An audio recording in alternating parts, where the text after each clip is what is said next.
fazer? Ou você vai fazer porque quis mesmo?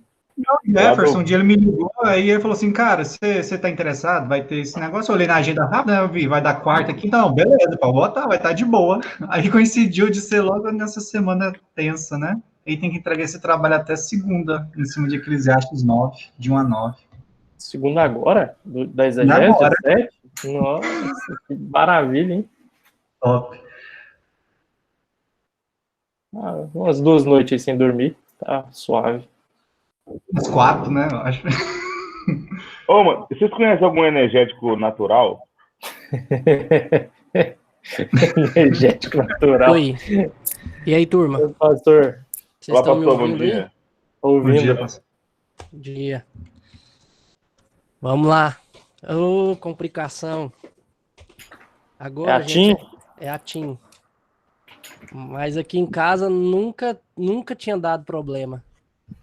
Segunda-feira começou e não para. Tava com o técnico ali agora na linha.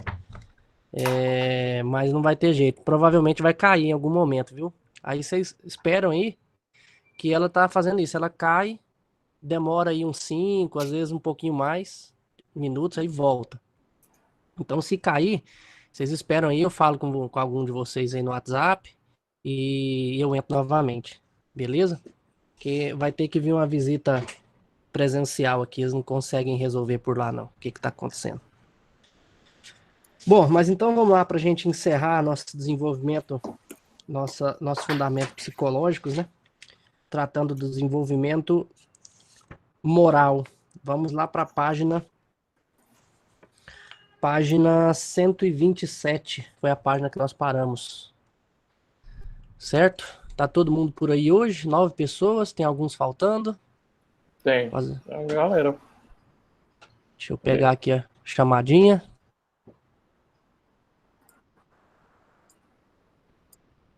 Chamadinha básica, né? Hoje são dia 2, né? 2/8. Então, Alex tá aí? Presente. Daniel? Presente. Daniel tá aí. Doni? Doni não.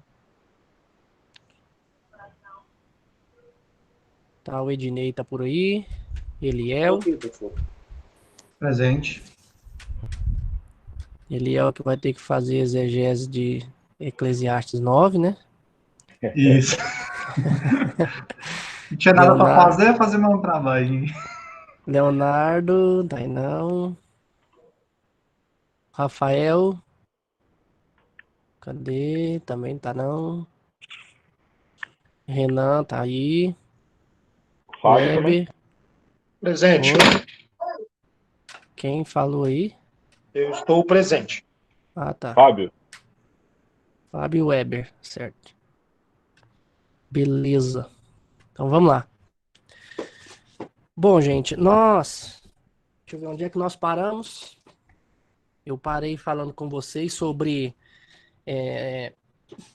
a gente analisando a compatibilidade com esse pensamento, nessa maneira de propor aí o desenvolvimento, a compatibilidade que ele tem com as escrituras.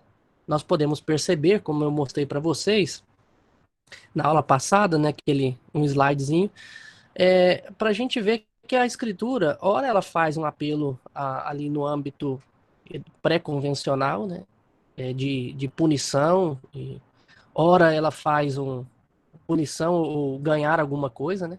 Ora ela faz um apelo na questão convencional, que sai um pouco do egoísmo, do pensamento ali só do que ele pode ganhar, o que ele vai perder, e começa a ter um pensamento mais altruísta, mas ainda é pautado em regras, né? E aí nós vemos que a escritura também fala de um raciocínio, uma estrutura moral baseada em princípios, né? Que é a parte pós-convencional, como Kohlberg coloca. Onde a escritura resume tudo em princípios. E é basicamente ou praticamente isso que eu tenho falado com vocês tentado trabalhar o máximo possível para vocês saírem daqui com isso impregnado na mente de vocês, que nós precisamos levar a igreja à obediência a Deus pelas razões certas. Nós mesmos precisamos fazer isso. A obediência por amor. Fazer as coisas para Deus porque nós percebemos aquilo que Ele fez por nós, porque nós entendemos que a moralidade tem que partir dele, da teologia, de tudo que a Bíblia nos ensina. E fazer isso constrangido pelo amor que Ele tem por nós. Né? Por quê? Para quê? Né? Para que a gente não obedeça aquilo que ele diz simplesmente pela regra, né? Ou por medo de sermos punidos ou corrigidos no pecado, ou pensando que se eu fizer errado, alguma coisa de errado vai acontecer comigo. Nós vimos que essa estrutura de pensamento, ela não é uma estrutura boa para momento, sim, na infância, enquanto você começa ali a raciocinar, sim, você pensa desse jeito. Então, não é que esse raciocínio ele seja de todo ruim, porque nós vemos ele na própria escritura. Mas a gente percebe, como eu disse para vocês, nós finalizando a aula passada, nós percebemos que a escritura parece que ela sai desse raciocínio, ali onde Deus diz em Deuteronômio 28, 29, né? Olha, se vocês guardarem, obedecerem, vai acontecer isso, isso, isso e isso com vocês, ou seja, Deus promete algo bom em troca da obediência. Enquanto se vocês desobedecerem, não, vocês serão corrigidos assim, assim, assado, né? Ou seja, parece que a escritura parte desse ponto, Deus leva o seu povo a partir desse ponto para chegar em princípios, que é onde Paulo diz lá em Gálatas que tudo se resume em amar o próximo como a ti mesmo. Basicamente isso. As regras são necessárias? São. Porque a gente vai precisar de regras para corrigir, para organizar, né? Estruturar muitas coisas. Mas eu tenho que ter em mente que eu preciso levar as pessoas a obedecerem às regras, não pela motivação errada, né? Mas primeiro pelo princípio. Poxa, por que existe essa regra aqui? Bom, essa regra aqui existe para que o nosso convívio seja melhor nessa área, naquela área. Poxa, então eu vou obedecer, não é por causa da regra em si, pelo princípio que ela está colocada ali, certo? E aí nós finalizamos, lá na página 128, quando eu disse para vocês, que lá no último parágrafo, vocês estão aí, né? Página 108, quer dizer, no primeiro parágrafo lá. A questão, então, não é se Kober é bíblico. Ele não estudava as escrituras, ele estudava as pessoas. Estão acompanhando aí? Página 128? Certo? Então ele não estudava as pessoas, ele estudava as pessoas. Então não é eu falar assim, poxa, Kober é bíblico ou não. Eu entender se o que vai além disso. Antes a questão é, suas descobertas são compatíveis com a escritura? Aquilo que que eu comecei a falar com vocês, que eu falei primeiramente quando eu comecei a falar de fundamentos psicológicos, que a nossa preocupação tem que ser mais do que é bíblico. A gente é verdade. É verdade? Esse é o ponto. Muito aprendizado não cultura, mas nem por isso ele não vai ser verdadeiro. Então a questão é que o que tem a ver com a escritura, né, é compatível com a escritura. Então o Dawes diz isso, que sua pesquisa tem o toque de verdade, tanto biblicamente quanto experiencialmente, a perspectiva bíblica, né? Então nós finalizamos a aula passada nesse ponto aí. Alguém tem alguma dúvida do que nós tratamos para trás? Alguma colocação? Quer trazer algum adendo aí que melhore, que acrescente? Pode ficar à vontade, viu, gente? Então, beleza. Hoje nós vamos pensar em quais implicações isso tem para a educação cristã. Então, Então, último parágrafo lá da página 128, pergunte por quê sobre assuntos morais. Pergunte por quê. Vamos colocar aí, Alex, lê aí pra gente. Leio, só um segundo. Ajeitar aqui na tela. Pergunte por que sobre assuntos morais. Por que o conteúdo moral é apoiado pela estrutura moral? Nós não podemos nos satisfazer quando aqueles a quem ensinamos simplesmente sabem a resposta certa. Todos nós conhecemos o sentimento de vazio ao descobrir que as pessoas a quem nós estamos ensinando sabem as respostas corretas, mas não as praticam. Ted Ward conta uma história muito boa sobre um pastor que foi convidado para falar numa reunião de uma classe de primária na escola cristã de sua igreja. Eu estou pensando em uma das criaturas de Deus, ele disse à classe. Vive nas árvores e ajunta bolotas para o inverno. Ele tem um rabo grande e peludo e é cinza. Quem pode me dizer que animal é esse? Ele perguntou, após um longo e doloroso silêncio. Ele se dirigiu ao filho de um diácono e disse, eu sei que a resposta é Jesus, mas que parece um esquilo, parece. Pode continuar? Então, até por enquanto aí. Aquele exemplo que eu dei para vocês, falei para vocês da pessoa que subiu aqui no elevador comigo no prédio, né? A nossa conclusão foi a mesma a respeito do coronavírus aqui, ser maior número aqui, maiores casos aqui no Bueno, por conta de ter muito prédio, né? Essa é a conclusão nossa, mas as razões são totalmente diferentes. Então, às vezes, gente, as pessoas vão falar muitas coisas que você está ensinando, né? Elas vão entender. Pastor, Você rapidinho. vai falar assim.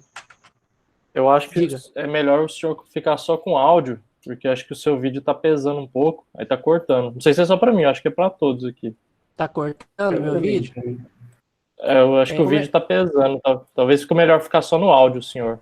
Tirar o vídeo. Então vamos ver se agora fica melhor aí. Vamos ver se fica melhor. Tá tendo uns batidinhos aqui, porque eu tô tendo que deixar a janela aberta aqui, com a porta também. Na verdade, o problema é a porta aqui para pegar um sinal melhor ali. E aí fica ventando aí. Se tiver muito barulho aí, vocês me falam que fecha aqui o ambiente. Tá?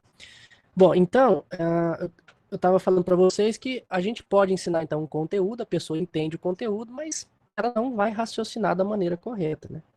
E é o que a gente vê aí, ó. Continuando aí. Pode continuar aí, Alex. O perigo de lidar somente... O perigo de lidar somente com o conteúdo e não com a estrutura é que, se não há estrutura adequada, o conteúdo pode ser abandonado. Adolescentes podem sair para a faculdade bem preparados com todas as respostas certas, mas não preparados para defendê-las. Quando seu pensamento é atacado e eles não desenvolveram um raciocínio adequado para dizer por que eles creem, o conteúdo moral deles será abandonado rapidamente. Então, Quando minhas gente, filhas estavam... até aí, Alex. Esse é um ponto que eu venho batendo na tecla com vocês. Esse é o ponto. É muito mais fácil, gente, nós passarmos conteúdo e criarmos regras para as pessoas seguirem. Muito mais fácil. Só que nós vamos criar uma armadilha para elas caírem quando o conteúdo delas forem questionados. Então, nós precisamos... não é fácil levar as pessoas a raciocinarem. Não é fácil levar as pessoas a pensarem em princípios mais do que em regras. Mas é necessário para que elas possam construir os seus argumentos ou aquilo que elas creem, que seja construído em cima de estruturas sólidas, sabe? Um raciocínio lógico. É muito interessante como que as pessoas passam de um lado para outro facilmente, sem questionar as suas crenças. É um exemplo assim, bem simples, né? Bem simplório. Aquela questão que muitos adolescentes falam que não acreditam em Deus porque não se prova a existência de Deus. Então, por um determinado tempo, ele cria em Deus, mas por falta de provas, ele passou para o outro lado, né? Então, a razão dele ter passado para o outro lado foi a questão empírica, né? De provar a existência. Mas espera aí, e a não existência de Deus é possível ser provada? Então, ninguém prova a inexistência de Deus também. Mas então ele saiu de um lado por falta de provas e foi para outro que também não tem provas. Então ele trocou 6 por meia dúzia. Então esse argumento ele não é legal. Mas aí o que ele não é coerente, né? Mas então como que eu vou levar as pessoas a raciocinarem assim, o adolescente a raciocinar assim, principalmente o adolescente que é nessa idade que eles vão precisar, que eles vão querer encontrar razões para ampararem, né, os seus conteúdos, aquilo que eles aprenderam na infância. Então é importante a gente trabalhar isso. Se não trabalharmos isso, eles terão um conteúdo, podem ter um conteúdo correto, um conteúdo sólido, só que esse conteúdo não vai se apoiar em nenhuma estrutura sólida. E o conteúdo inteiro pode vir a ruir. Então nós precisamos perguntar o porquê você pensa assim. Mais do que perguntar o que você pensa, nós precisamos perguntar por que você pensa. Gente, esse aqui talvez não, eu acredito que esse é o principal ponto de toda a questão que nós temos falado até agora. Vocês conseguem compreender isso? Vocês vão trabalhar na igreja de vocês a estrutura mais do que conteúdo? Conteúdo é muito importante, nós temos a verdade, nós cremos na verdade. Nós cremos naquilo que é a verdade absoluta e nós vamos ensinar um conteúdo maravilhoso. Mas vocês não podem esquecer da estrutura. Certo? Beleza, então. Pode terminar de ler aí, Alex. Só para a gente ver esse exemplo que ele dá aí para nós também. Quando minhas filhas estavam crescendo, eu frequentemente lhes perguntava se elas usariam algum dia drogas ilegais. Não, papai, era a resposta dela. Mas por que não? Era sempre a minha pergunta seguinte.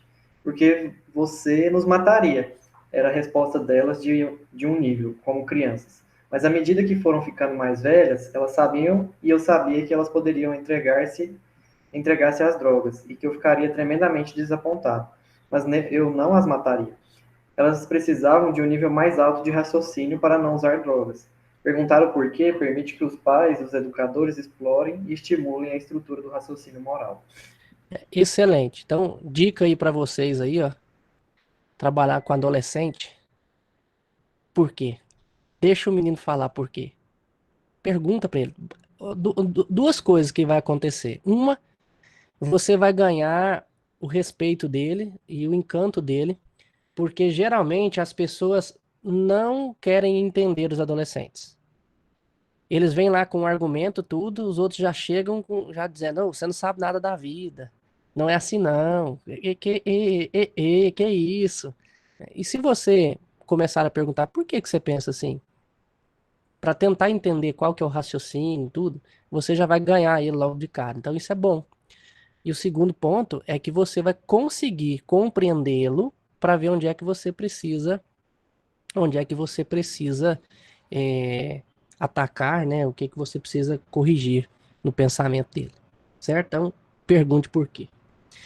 Entenda que os porquês da vida cristã são baseados na teologia, principalmente no caráter de Deus. No caráter de Deus. As exigências éticas da Escritura emanam do princípio de que nós devemos refletir a santidade de Deus para o resto da criação, né? Uma coisa que ser imagem nos significa é refletir. Então, a pessoa de Deus. Lá, agora vai aí para nós, Eliel, segundo parágrafo, lá no finalzinho, os cristãos não têm. Os cristãos não têm de encontrar seus imperativos éticos no melhor da sociedade, como fizeram Platão, Kant e Kohlberg. Nossos imperativos são encontrados em Deus e sua palavra. Educadores cristãos devem pensar teologicamente sobre as questões da vida, encontrando uma base estrutural na natureza e no caráter de Deus. Nós nunca devemos ensinar a teologia sem considerar as implicações da vida, e nunca fazer exigências éticas sem base teológica. Olha só, gente. Essa frase aí, ó. Grifa essa frase. Grifa isso daí. Coloca ela nos umbrais da sua casa. Faça aí uns filactérios aí e ande com eles para vocês nunca esquecerem isso aí, ó. Nós nunca devemos ensinar a teologia sem considerar as implicações da vida e nunca fazer exigências éticas sem base teológica. Nunca. A teologia sem o relacionada com a vida não vai servir. Não vai servir. A pessoa ela vai ouvir a teologia, mas ela não vai saber aplicar, ela vai lidar com um dilema lá fora. E o que vai acontecer? Poxa, ela vai interpretar aquele dilema a parte da escritura, a parte da teologia. Porque eu não estou relacionando a teologia com a vivência. Mas também eu não posso dizer coisas ali a respeito da ética, da moral, que não sejam amparados pela escritura. Eu preciso buscar na escritura os princípios. Tudo na nossa vida tem que partir da escritura. Esse é um ponto. Então eu preciso relacionar as duas coisas. Elas não estão dissociadas e não devem ser dissociadas por nós. Certo? Pastor, continuando. não, isso aí eu acho interessante. Essa questão ética aí, eu acho importante quando a gente olha, por exemplo, o Sermão da Montanha, né? A gente já ouviu tanto sermão, tanta exposição, às vezes, em cima do Sermão da Montanha, e é muito perigoso que, sim, que a gente já ouviu certamente algum sermão que o pregador passa toda aquela ética, toda aquela moral que está ali no Sermão da Montanha, e por vezes ele não tem um cuidado de mostrar o evangelho em tudo isso, sabe? Uhum. Então, assim, fica muito mensagens muito moralistas. Sim. Então, só fica assim, como foi dito aí, né? Só faça isso, deixe de fazer aquilo, mas tudo isso desgarrado do evangelho. Então, assim, Sim. eu mesmo já ouvi muita coisa nesse sentido. Então, Sim. Eu acho que é bem assim, ilustra esse pedaço aqui de mostrar essa ética sem realmente essas, sabe, desgarrado de todas essas implicações, sabe, teológicas, né? De todo um contexto, uma teologia bíblica, né? Sobre os pontos que Jesus trabalha ali. Exato. Isso acontece muito, eu acredito que porque nós temos um raciocínio meio equivocado do que é o evangelho, assim, muitos pregadores, principalmente não, mesmo presbiterianos, muito equivocado do que é o evangelho. As pessoas, quando vai falar do evangelho, aí fala assim, você tem que dar bons frutos, você precisa fazer isso, você precisa fazer aquilo. E o evangelho não trata do que nós precisamos fazer, né? O evangelho é aquilo que Deus fez por nós, né? Então o evangelho é a boa nova oferecida em Cristo Jesus, que é a salvação. Nós fazermos boas coisas, então pegar o que Jesus nos ensina, diz para nós fazermos, isso deve ser consequência da fé no verdadeiro evangelho, né? Então isso é uma consequência de vida, uma consequência natural. Eu preciso explicar. Se eu for ensinar ética, moralidade ali no Sermão da Montanha, eu nunca posso deixar de colocar bem claro que aquilo é consequência, né, do verdadeiro evangelho. Agora eu vou fazer aquilo, e aí a questão dos princípios, né, de partir de princípio. Eu vou fazer aquilo porque eu amo esse Jesus que me salvou e que disse, olha, faça isso, meu filho. Aí sim eu posso ensinar vários princípios morais, né, que o próprio Senhor Jesus nos ensinou, mas eu preciso primeiramente anunciar o evangelho. É até um ponto que a gente vai tratar, eu acho que agora o próximo princípio, hoje mesmo eu já vou postar para você, estou aqui ainda para vocês, uma nova leitura para a gente trabalhar. Acho que a gente vai trabalhar os pontos teológicos, e uma das coisas que a gente deve pensar é sobre isso, sabe? Que a educação cristã, ela tem que ser fundamentada também na conversão, na obra de Cristo Jesus. Não é só em ensinar princípios, não é só ensinar. A gente tem que fazer o apelo ao evangelho, à conversão mesmo. Mas realmente, Eliel, isso aí acontece muito. A gente faz muito. Nós somos muito tentados a isso. Eu vejo vários pastores, às vezes, pegando assim os textos de Jesus e ensinando muita moralidade, muita ética, né, entre aspas, e assim, o ponto central do texto não é aquele, de jeito nenhum. Então a gente precisa pensar. Acho que tem até um texto. Então, se der tempo, vocês me lembram que eu vou voltar aqui, nós vamos pensar num texto ali que eu já vi demais pregações equivocadas em cima disso. Depois, no final, vocês me lembram. O pastor, vai lá no texto lá da escritura lá. Que eu vou dar esse exemplo. Mas então, continuando aí, pode continuar. Eu fui exposto. Eu fui exposto logo cedo em minha vida cristã a pessoas que estavam vitalmente interessadas com a escatologia, que debatiam e exploravam as passagens bíblicas que falam do fim dos tempos. Mas muito desse ensinamento profético referia-se a questões sobre o tempo futuro, tentando provar vários esquemas escatológicos. Os esquemas eram ensinados sem qualquer ética, e nós raramente discutíamos como deveríamos viver à luz dessas verdades. Mas a Escritura nunca discute o futuro à parte de imperativos éticos. O propósito da profecia não é mapear o futuro de modo cuidadoso, mas ensinar-nos como viver à luz do retorno do Senhor. Sobrinha essa frase aí também. Não sei se tá sublinhado, eu acho que já tá, né? Eu acho que eu Já. sublinhei aí para Tá vocês. sublinhado aqui.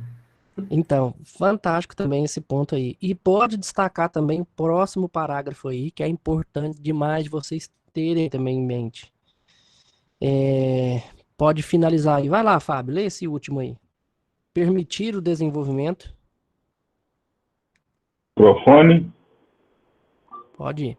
Permitir o desenvolvimento moral para o cristão significa ajudar as pessoas a fazerem conexões entre os valores éticos e a fé. Significa ensinar as pessoas a pensar de forma cristã, ajudando-as a raciocinar partindo da teologia para a ética e descobrir a estrutura fundamental para o comportamento moral.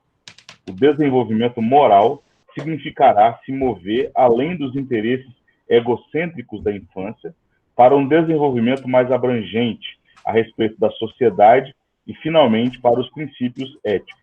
A interação teológica correta sobre esses assuntos é essencial para termos nossa mente renovada. Galera, a interação teológica correta sobre esses assuntos é essencialmente para termos nossa mente renovada. Gente do céu, eu vou falar um trem para vocês. Eu tenho um amigo que ele começou a fazer direito, ele fez até o terceiro ano, 6 períodos, e ele saiu do curso de direito, aí fez concurso em outra área pública, mas desistiu dessa questão do direito, odiando, tremendamente odiando. E hoje eu compreendo por que ele odiava. Cara do céu.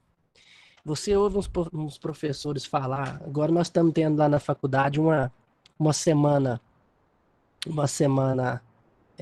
como se fosse uma semana teológica aí, né? A semana do direito lá.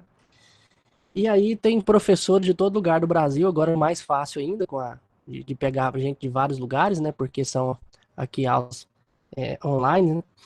E, cara, esses caras eles vão palestrar. Então, eles não têm nada a ver com a instituição. E aí eles vão descarregar o lixo de moralidade que eles têm, sabe? E tudo, cara, amparado, assim, construído em cima de falácia. E uma visão distorcida daquilo que é princípio cristão, sabe? Eles distorcem, ele pega aquilo que é pior do cristianismo hoje, assim, pior do cristianismo que eu digo são exemplos de crentes, ou até falsos crentes, né? Eles pegam esse tipo de coisa e colocam como exemplo de Cristo, e aí vai dizer que tudo aquilo era corrompido, tudo aquilo era errado. Só, assim, citando um exemplo bem claro, né? Quando a gente estava se falando sobre a Lei Maria da Penha, né? A diferença de gênero, né? Assim, no sentido de desigualdade, né? Do homem, feminicídio e assim por diante. E aí ele foi falar sobre a construção patriarcal, né? Que isso tem que ser, essa estrutura patriarcal tem que ser destruída, tem que ser, que não presta, que isso vem desde o início do Brasil. E aí ele foi retomando lá para trás e tocou no ponto bíblico, né? Que é a mesma coisa. E no final, cara, eu consegui ter a palavra, graças a Deus ele me permitiu a palavra, que agora é difícil, assim, quando é aula, beleza, né? Mas quando é palestra, assim, é meio complicado. Mas aí eu consegui dizer para ele que concordava com muitos pontos que ele tinha falado. Minha luta também é para igualdade de gênero, né, entre aspas, né? É, mas eu mostrei para ele que eu também estou no mesmo caminho. Só que discordava dele do que ele tinha passado como sendo cristianismo, porque Cristo ele ensina o modelo patriarcal, mas não como é o modelo patriarcal da sociedade. Porque ali o homem ele é o chefe de família, mas que tipo de chefe de família é o chefe, é o que Cristo ensina? E aí expliquei, falei assim, olha, o que Cristo diz é que o chefe de família, ele é chefe para entregar a vida por sua esposa, não tirar a vida da sua esposa. Que ele tem que viver uma vida para jamais fazer a sua esposa ser é, ficar magoada, chateada e assim por diante. Expliquei. Então, embora possa se dizer que há um, uma estrutura patriarcal na escritura, mas eu não posso igualar essa estrutura bíblica à estrutura que nós vemos na família moderna hoje. Então, mas aí, por que eu estou dizendo isso para vocês? Porque ele pega esse princípio de moralidade fora da escritura. Beleza, ele pega nos nossos padrões aqui e tudo mais. Mas qual que é a referência? Essa referência vai mudar de lugar para lugar. Ela vai mudar de país de país para país, de cultura para cultura. Enfim, estou dando uma viajada aqui um pouco, mas é só para tentar mostrar para vocês que eu só consigo argumentar e raciocinar. Por quê? Por conta de ligar a teologia com a moral e uma questão prática. Quem não tem essa condição, ele vai engolir isso tudo. Vai engolir isso tudo. E aí vai ser difícil da pessoa entender o que é certo e o que é errado. Beleza? Reconheça que a estrutura de julgamento das pessoas não melhora pelo dizer ou ensinar, mas pelo meio da própria experiência delas ao resolver problemas de valor moral. De valor moral. Tá? Às vezes a gente quer que a pessoa aprenda só ouvindo e compreendendo o que você está dizendo. Mas ela só vai conseguir colocar isso em prática ou entender corretamente quando ela começar a responder os dilemas da vida, a encarar os dilemas da vida sozinha, né? Utilizando aquilo que você deu de recurso para ela. Vamos ler aí. Temos um tempinho aí. O desenvolvimento moral não é uma questão de ouvir palestras. Vai lá, Daniel. O desenvolvimento moral não é uma questão de ouvir palestras, mas, na verdade, de fazer o trabalho de um filósofo moral. Todas as pessoas são forçadas pelas experiências da vida a pensar sobre aspectos morais e determinar como se comportarão. Kohlberg construiu dilemas morais hipotéticos para estudar o raciocínio moral das pessoas. Mas a vida é cheia de dilemas morais reais que devem ser resolvidos se nós queremos atuar moralmente na sociedade. Então vai ter muitos dilemas. Elas vão te ouvir lá na igreja e elas vão para a vida e vão ter diversos dilemas. São a partir dessas experiências concretas, né, reais, que elas vão aprendendo e moldando o seu caráter,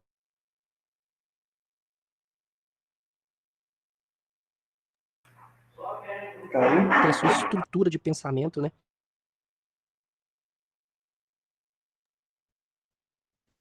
Pastor, tá mudo?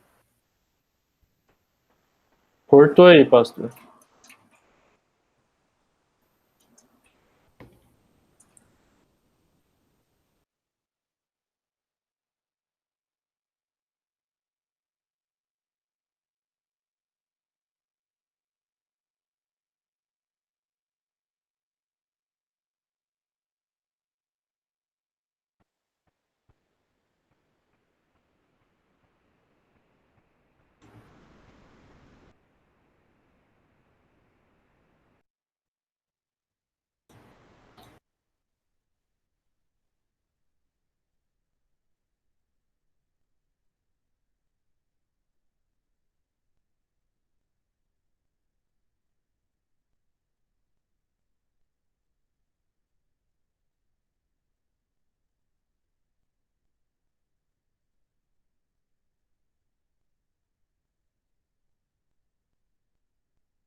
Daniel, conta a piada aí, pra entreter a turma.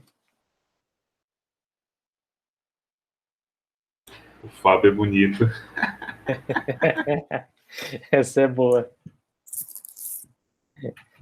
Vou contar uma piada melhor. O Daniel é super romântico com a sua namorada. Essa também é bem boa. RS. O Daniel se adaptou bem ao EAD, porque já namorava EAD já. Outra piada top. Eliel tá namorando.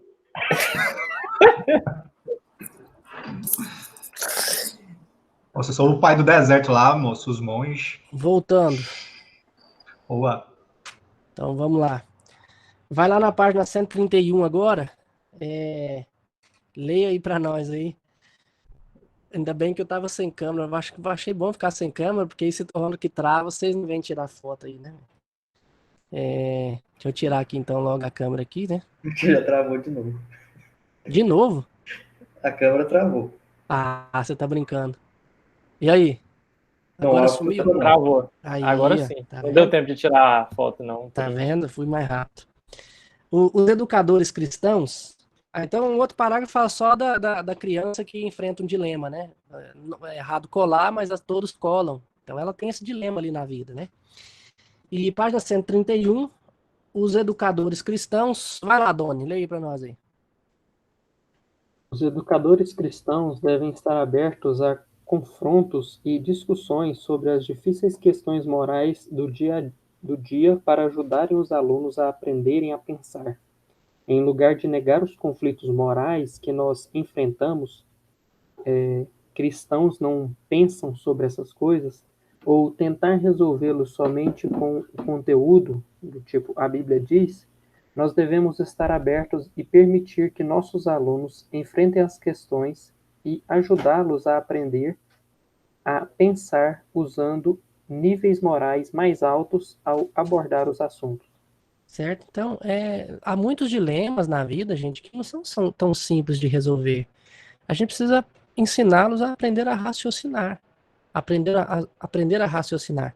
E é interessante como que as pessoas defendem com unhas e dentes, a ferro e fogo, o que eles entendem ser errado pela escritura. E eles se perdem do problema maior. Como assim, Rogério? Bom, aquele caso daquela menina de 10 anos lá, do aborto, né? Eu estava vendo como que as pessoas têm discutido aquilo. Que é errado, a Bíblia vai condenar. Outros vão dizer, como, caso não acontecesse com a sua filha, e assim por diante. E eles ficam discutindo sobre isso.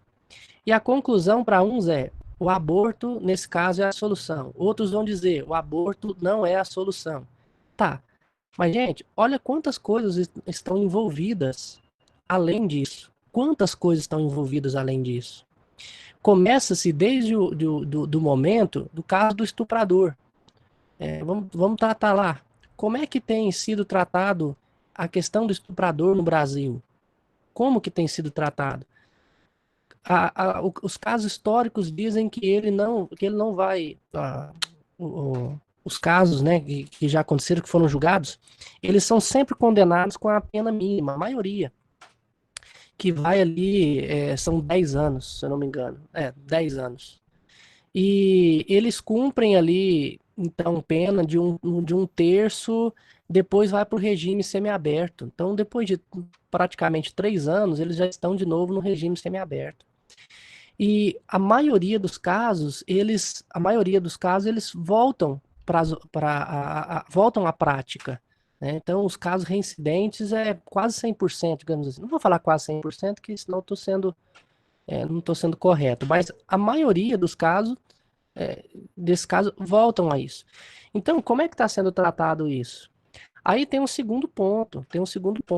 A mulher, ela acaba passando por um estupro. Como é que é tratado? Ela vai lá pro médico.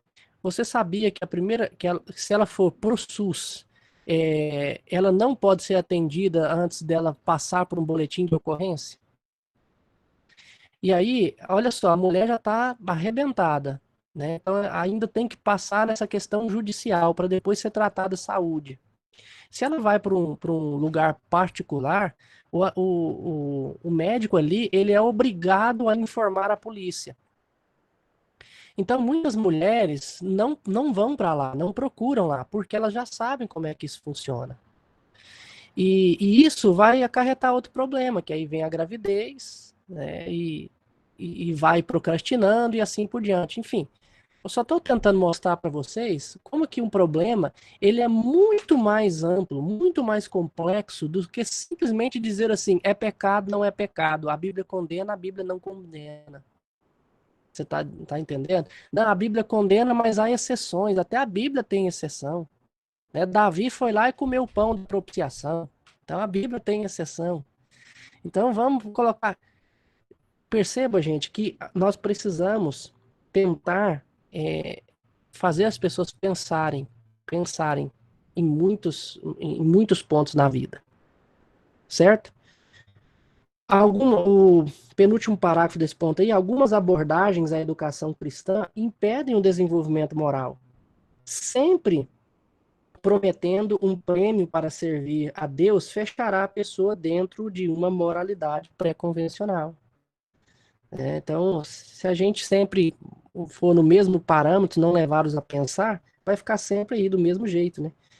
Dar é ser sacrificial, não porque ele abençoará nos 90% se dermos 10, né? Essa é a ideia da maioria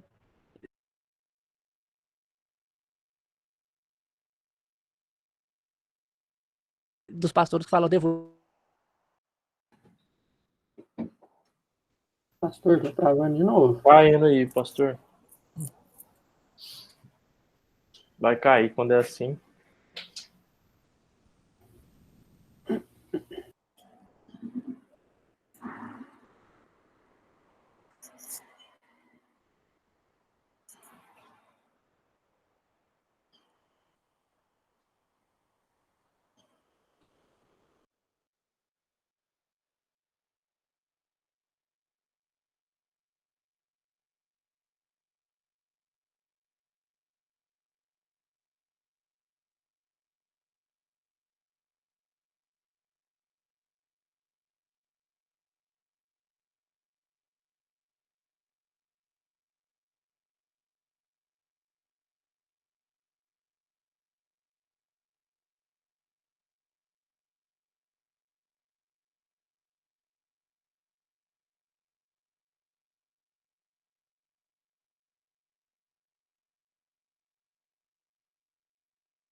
Eu voltei agora pra ficar.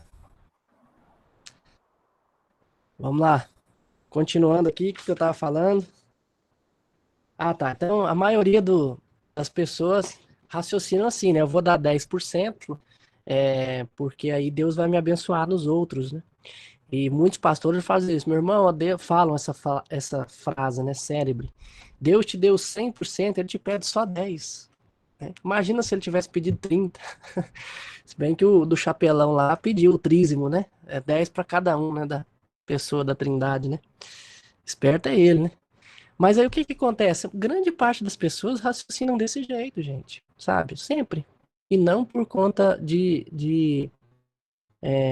do amor, da questão, poxa, eu vou apoiar, eu vou contribuir, eu vou fazer isso. Em tudo na vida, né? Em tudo. Finalizando aí, então é muito mais arriscado oferecer às pessoas, último parágrafo. Alguns grupos fecham as pessoas dentro de uma moralidade convencional ao passar regras e regulamentos sobre várias questões. Então, cheio de regrinha, elas ficam ali. É muito mais arriscado oferecer às pessoas um princípio do que uma regra, mas é necessário ajudá-las para que se desenvolvam além das regras e regulamentos do raciocínio moral. Mas grupos cristãos que têm numerosas regras e regulamentos, na verdade, impedirão que seu povo avance no sentido de um pensamento pós-convencional. Esse parágrafo aqui também, gente. Esse parágrafo aqui. Destaquem ele aí. Então, é muito mais fácil você criar regras. Manter a ordem só por conta de regras. Viu? É muito mais fácil. Mas isso não é o correto. Não é o correto. A gente precisa levar as pessoas a pensarem. Beleza? Bom, o outro ponto aí, ajuste os apelos morais ao nível do desenvolvimento dos seus alunos. Uma criança, ela vai raciocinar dentro daquela maneira que a gente percebeu, a questão de punição ou de recompensa. Então a criança ela vai entender que se ela fizer arte na escola, você vai matar ela. Então tudo bem, pode deixar ela compreender isso. Você vai matar ela se ela fizer. Então por isso ela não faz. Esse é o raciocínio normal. Aí a gente precisa fazer apelos dentro do seu raciocínio, dentro da capacidade que ela raciocina. Quando a gente diz isso, eu não posso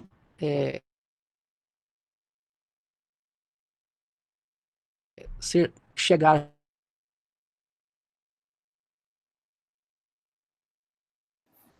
Lá vamos nós de novo.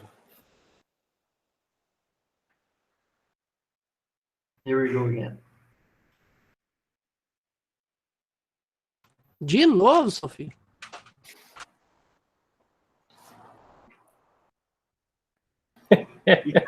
E caiu. Caiu. E caiu.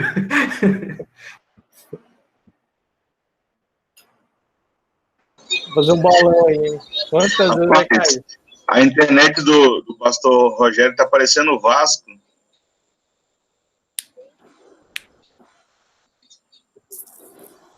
O Ednei, conta a piada aí pra gente. Não, eu sou ruim de piada, viu? Deixa a piada para vocês.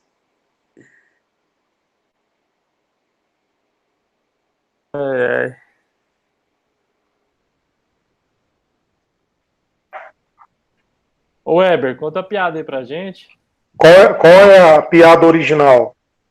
Qual? A do Pintinho. Qual a piada do Pintinho? Ah, a do Pintinho, Pio. Que bosta. Respondendo a pergunta. Tem uma massa. Tá gravado, né? Tá gravado. O que é uma ambulância parada num terreno? É um terreno acidentado. Boa, essa é boa. Muito boa. Agora vai, a Daniela vai fazer uma serenata agora. Vai lá. Tomar de viola aí. Ou não. Que é o que é? 4 pés em cima de 4 pés, esperando 4 pés passar, 4 pés não veio, 4 pés foi embora. O que é? O que é, ué? Não faço ideia. Não? Nem formulei direito na minha cabeça. Eu parei nos meus 4 pés. Tá gravando esse negócio? Eu vou lá, não.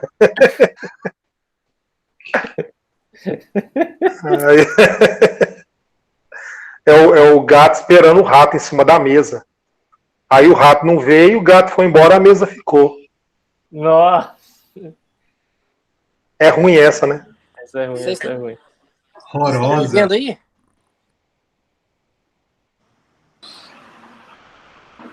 Estão me vendo aí, galera? Sim. Deixa eu tentar aqui pelo celular aqui, então, porque a gente pelo menos concluir esse assunto aqui, né?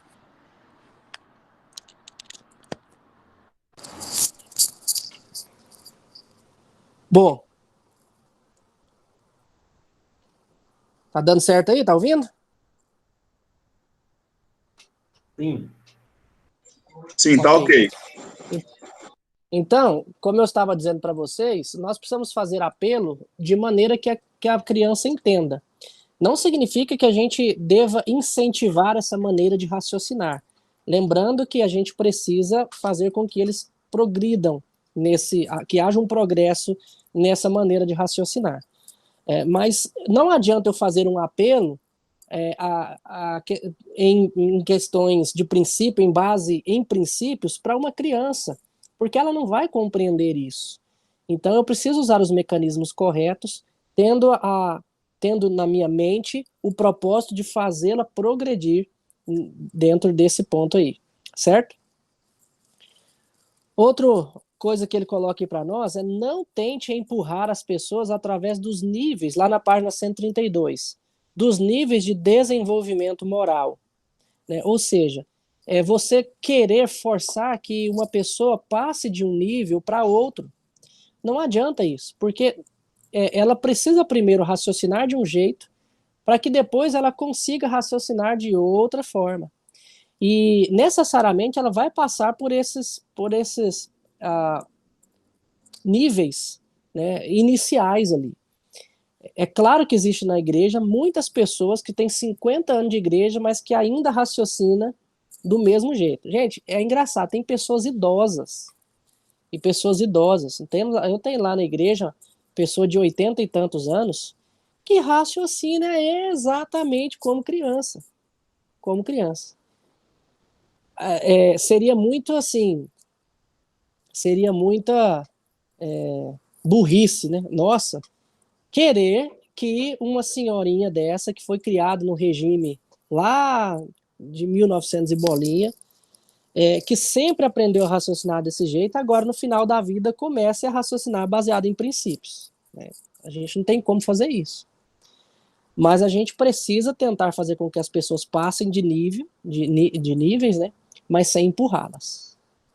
Por último, aí, deixa eu ver se voltou aqui. Ainda não. Por último, o que ele coloca? Na página 133, uma atmosfera de respeito mútuo pode contribuir grandemente para o desenvolvimento moral da pessoa.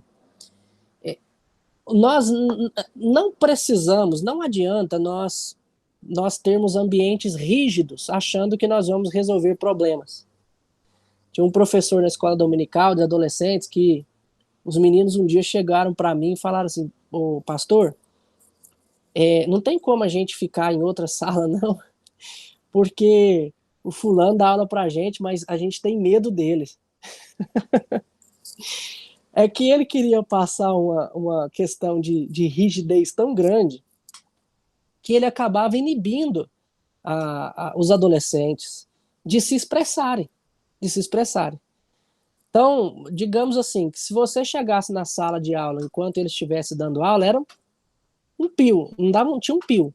Todo mundo quietinho, ali aprendendo, ouvindo, pegando ali a Bíblia, folheando a revista, né? Não era revista, livro, né? Que a gente estudava. Beleza, isso na aula dele. Na minha aula, era o tempo inteiro você tendo que chamar a atenção de menino. Tinha hora que eu tinha que tacar o apagador na cabeça de uns, dar uma gisada em outros, né? E aí você pensa assim, poxa, ali tem maior disciplina naquela aula. Na outra, já não tem tanto. Sim, mas ambientes rígidos não nos ajudam a fazer com que as pessoas raciocinem de maneira correta, moralmente falando, e tenham atitudes corretas, moralmente falando. Porque ali naquele momento de rigidez, ela pode ter uma atitude, mas aquela não é a pessoa real. Quando ela sai dali, ela vai ter um comportamento totalmente diferente daquilo. E mais, você nunca vai conseguir tratar o coração da pessoa, porque ela sempre vai transparecer algo que ela realmente não é. O sinal disso é que cadeias são ambientes extremamente rígidos, mas que não ajudam ninguém nas questões morais e assim por diante. Então não vai adiantar a gente tentar controlar os ambientes dessa maneira.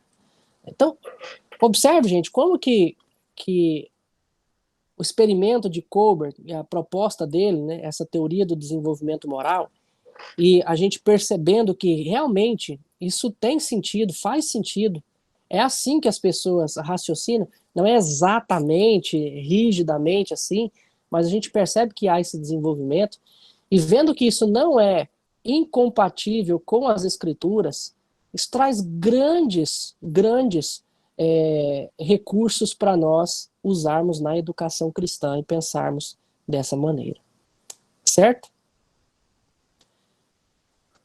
Finalizamos aqui, falamos de desenvolvimento cognitivo, nós pensamos vimos como que as pessoas aprendem dentro do seu tempo, falamos sobre o desenvolvimento da fé, como é que a pessoa se relaciona também nesse ponto de fé, e falamos do desenvolvimento moral.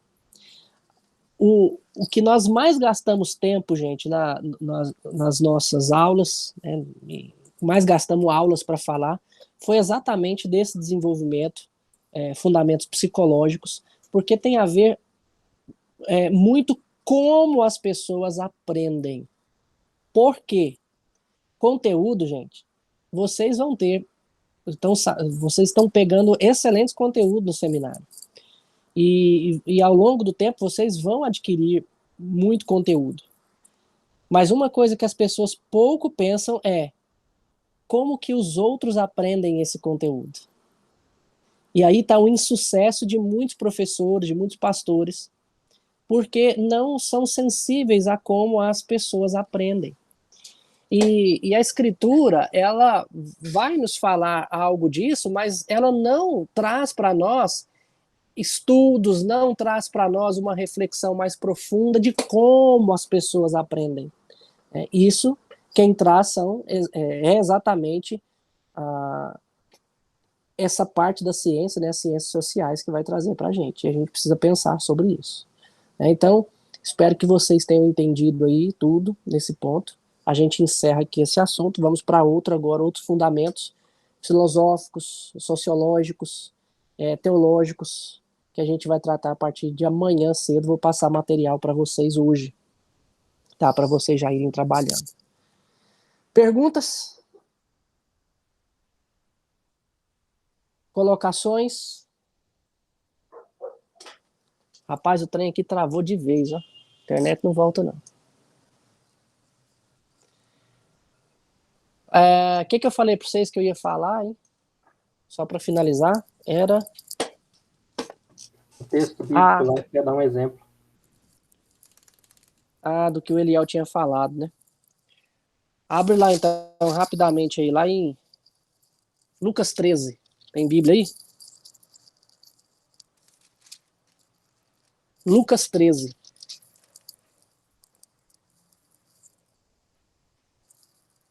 Exemplo de como que as pessoas partem daquilo que é necessário para o evangelho, ou do apelo, né, ao evangelho, a crer no evangelho, logo para os frutos do evangelho, né, ou consequências do que o evangelho tem que fazer. Lucas 13, alguém lê aí, ó, do versículo 6 em diante. Então Jesus proferiu a seguinte parábola. Certo homem tinha uma figueira plantada na sua vinha, e vindo procurar fruto nela, não achou. Pelo que disse ao viticultor: há 3 anos venho procurar fruto nesta figueira e não acho. Podes cortá-la. Para que está ela ainda ocupando inutilmente a terra?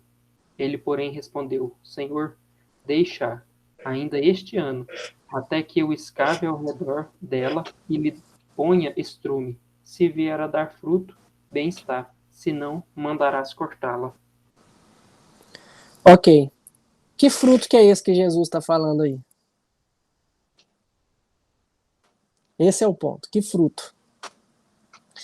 Eu vi vários não, acho que 2 pastores que eu me lembro, né? Mas eu devo ter visto outro também, não é possível. Muitos pastores gostam de pregar nesse texto.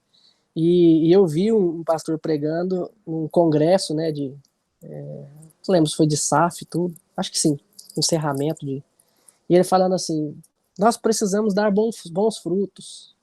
Deus te deu dons e você precisa exercê-los.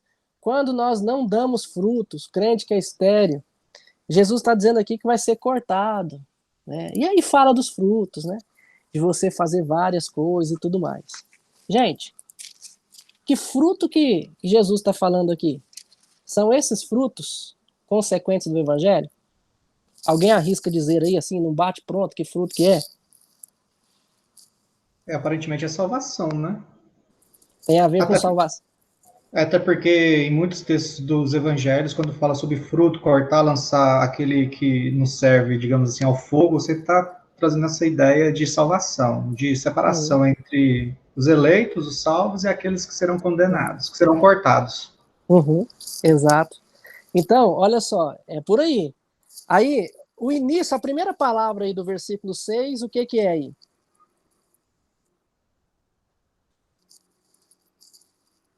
Versículo 6, a primeira palavra. Então. Dá um indício de que isso tem uma ligação com o texto anterior, não tem? Então, alguém leia o texto anterior aí para nós, versículo 1 ao 5.